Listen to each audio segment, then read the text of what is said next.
for this series on the study guide, we're given amounts of each of the reactants, and we want to know the theoretical yield of the products. So with just this information, we don't know which one of these we're going to run out of first. So we're going to have to do two calculations and pick the smaller one. So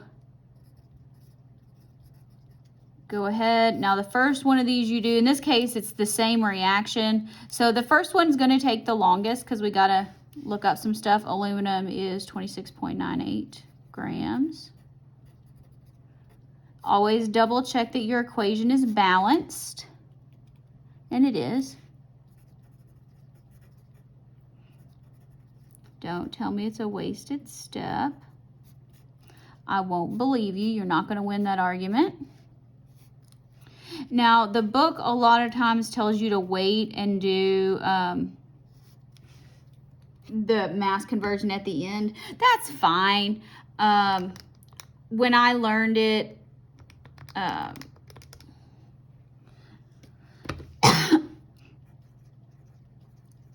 this was how I learned it. Times 2 times 2 divided by 26.9. 19.77 grams.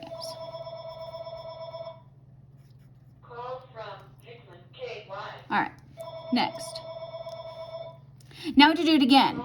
So if we have aluminum and enough of chlorine, we get this much aluminum chloride.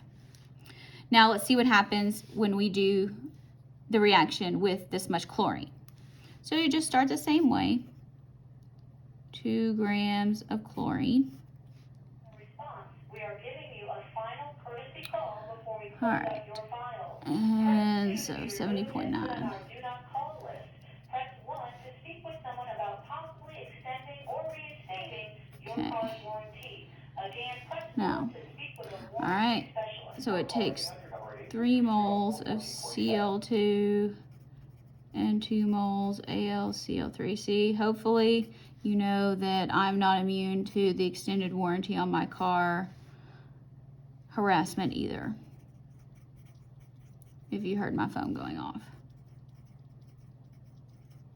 All right, so when we run it with chloride,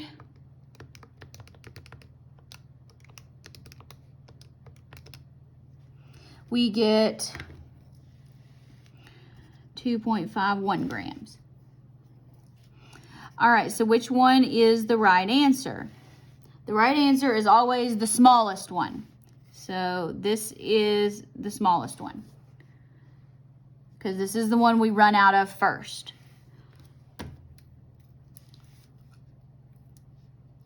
Now let's do it again. Just different amounts. So basically you just kind of copy. The only thing that's going to change is the first part. So you could just sub these in your in the calculator. You could if you wanted to, 7.5.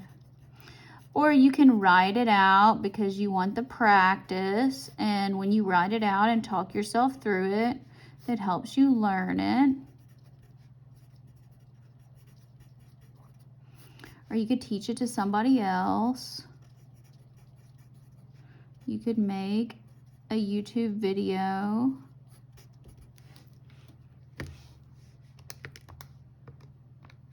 Ooh, times 2.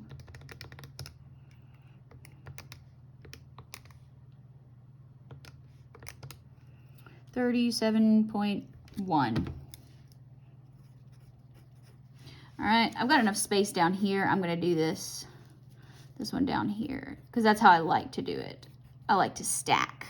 You probably already figured that out about me, is I like to stack.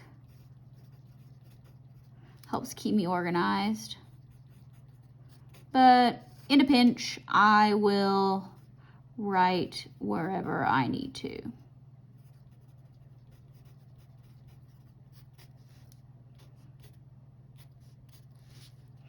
And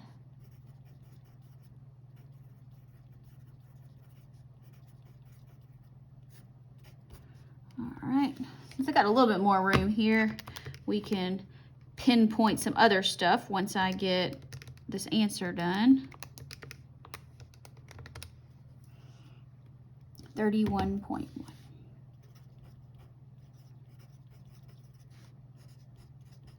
All right, so we did it twice. The correct answer is the smallest one. So this is our theoretical yield, which would make our limiting reactant Cl2. So the limiting reactant would be the reactant that gets you the smallest amount of product, the reactant that you run out of first. Now let's do it one more time. I'm going to throw in a couple of other things at the end. Yes, you can just let the calculator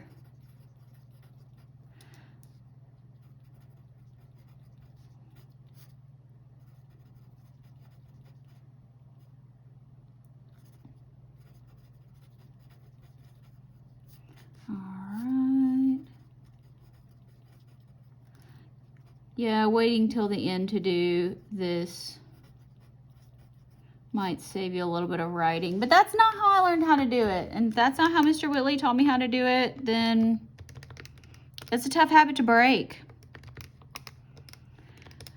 I've been working problems like this for, oh gosh, 21 years now. Ooh, that makes me feel so old. 1.16 grams. All right, so 1.15 grams of Cl2.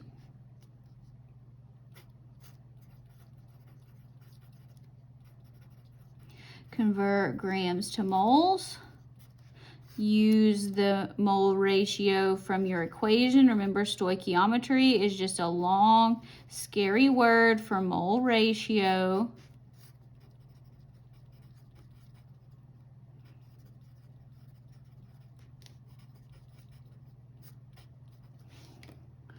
All right, 1.15 times 2.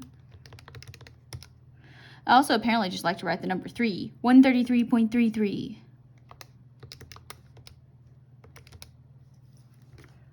So I got 1.44. Okay.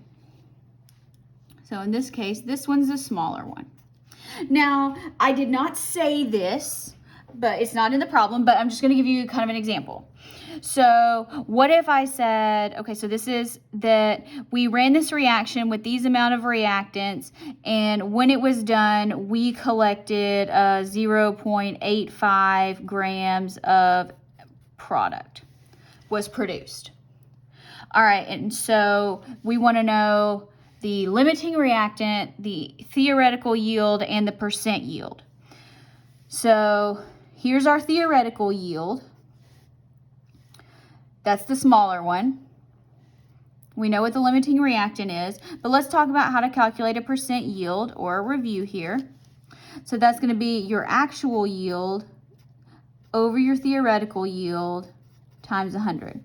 So our actual yield here is 0.85 grams, 1.16 grams. Now, if you ever get a percent yield that is greater than 100, you have done something wrong. You need to check your math.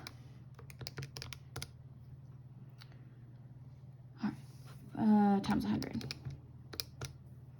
73.3.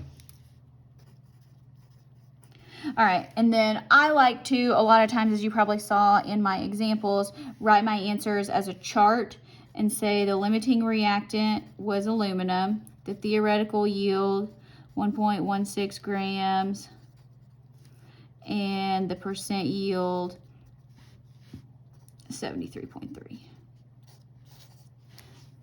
But make sure you note and label what things are if you don't want to put them in a box. That's okay.